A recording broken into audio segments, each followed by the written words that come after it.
Hi guys and welcome back to my channel. Hope you all had a really nice Christmas and a fabulous new year, and welcome to 2020. Just a pre-warning before we start today's case. This one is absolutely horrific to hear about, but it's so important that we try and solve this. A lot of people, especially in Britain, have probably heard of this case, and it was actually the 25-year anniversary of this happening on the 23rd of December, and this is how I heard about it.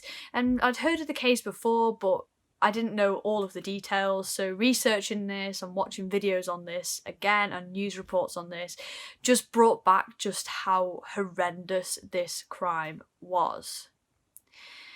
Police have put out a fresh appeal for this case, and if you have any information, I urge you to go forward and talk to the police.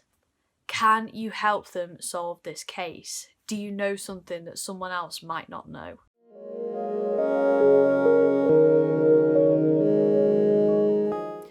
At the time of year that this happens, people are usually full of the hustle and bustle of Christmas. They are Christmas shopping, they're preparing for Christmas Day, they're attending parties.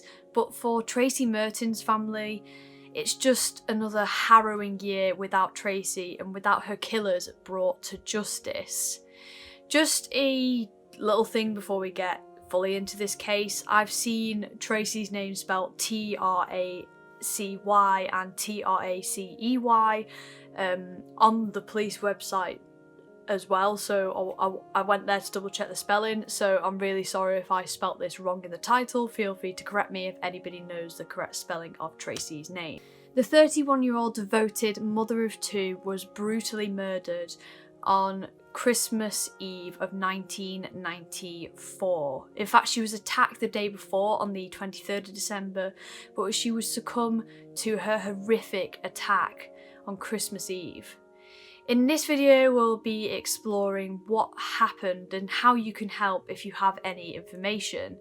I got the information for this video from the Fresh Police appeal on the Cheshire Police website, several different news sources, and the Crime Watch episode of December 2009, where they did a special on Tracey Mertens' death. I will link all of these sources in the description box down below should you be interested in wanting to do a little bit more research yourself. Tracey Mertens met her partner Joey Kavanagh when she was 16 years old, and the pair had dated on and off ever since. They shared two children together who Tracey absolutely adored, and in 2009 her sister Sharon told Crime Watch that Tracey did everything for her children and that she absolutely adored them and doted on them. Tracey's family described the pair's relationship as strained, and after her death, Joey did admit to the police that he was a heavy drug user and he was in some debt when the pair had left Birmingham. 5 weeks before her death, the family had moved to Rochdale, and police are pretty sure now that the reason that they'd moved from Birmingham to Rochdale was that Joey had owed some money and they were trying to get away from the people that he owed money to. The family were getting ready to spend their first Christmas in their new home together.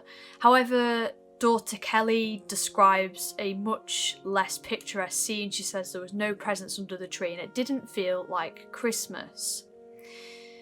On December 22nd, 1994, Tracey told Joey that she was going back to their old home in Birmingham to pick up the benefits book so that the children would have some kind of a Christmas. That night she made the drive to Birmingham. Police originally believed that she had planned to drive to Birmingham, go to the old family home, pick up the benefits book and then drive straight back to Rochdale. However, she had decided to spend the evening at her sister-in-law's house. The next morning, on the 23rd of December, she drove to the old family home in Cattle Grove, and she wasn't there long when two men burst in through the front door shouting, "Where's Joey?" She was absolutely petrified, and I can just imagine how scared she must have been at this point. She was on her own in her old home. The two men grabbed her and they forced her into the back of an old, tatty, canary yellow Mark II Ford Escort. And Tracey described to the police that there was a bright yellow teddy that was a similar colour to the car attached to the back window.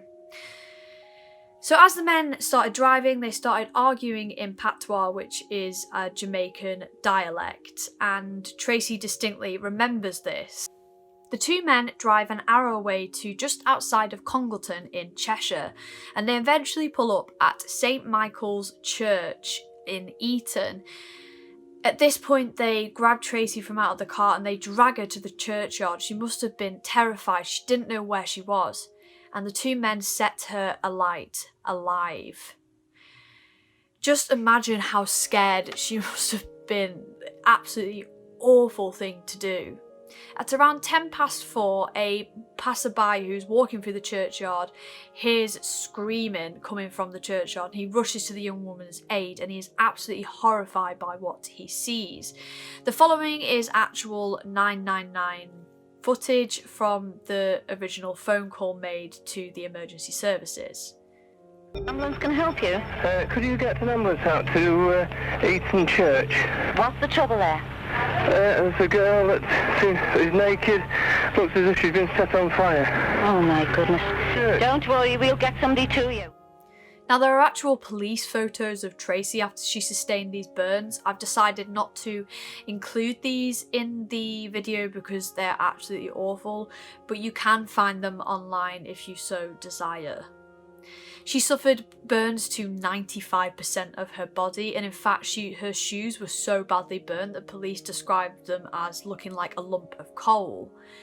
She was so badly burnt that the doctors couldn't find a vein to administer pain relief medication when she got to the hospital. The police described her as such a brave woman as, despite her injuries, she used every inch of last life in her to help the police put together a timeline, descriptions of what happened and descriptions of a suspect.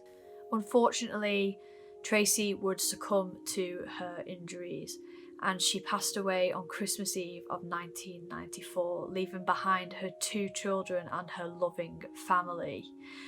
When her family should have been celebrating Christmas all together, they were gathered at Tracey's mum Barbara's house to talk to the police and be interviewed. In a few articles that Tracey's sister Sharon, who is a 49-year-old mental health worker, had described the events of summer 1994. For around 2 weeks, Tracey had moved back in with her sister Linda, and she had broken up with Joey, and she said that she had no interest in knowing where he was. They described her acting very strange. She seemed on edge and petrified. She taped up any open window spaces, always kept the curtains closed, and taped up the letterbox as if she was expecting somebody to come for her. After a couple of weeks though, Tracey went back to Birmingham and back to Joey. In 2009, police announced that they now have a DNA profile. They just need somebody who knows something to come forward and put together suspects, because without suspects they can't pinpoint this DNA to somebody. There is still a £30,000 reward for anyone who has any information leading to a conviction of Tracey's killers. I will leave any contact information in the description box down below for anybody that wants to submit any suggestions to the police. So police mentioned that between the couple moving out of their old home and the attack on Tracey, somebody had graffitied the words death across their front window. A couple also came forward who owed money for drugs to the police and told police that they were threatened because they owed money for drugs, and told that if they didn't pay up they would suffer a similar fate to Tracey Mertens. And unfortunately this is all the information that we have on this case. Thanks to Tracey, we have a full timeline of what happened, thanks to her bravery and clinging on, and hopefully one day someone will come forward and bring the police the information they need to bring Tracey's killers to justice. Thank you for watching this video. I know it's only been a short one and I'm sorry for that, but I thought this was really important to cover, to talk about this case, because especially at this time of year, I think this kind of case needs highlighting and people need to be talking about it. I hope you found today's video informative. Please give it a like and hit the subscribe button down below, and I will see you in the next one. Goodbye, guys.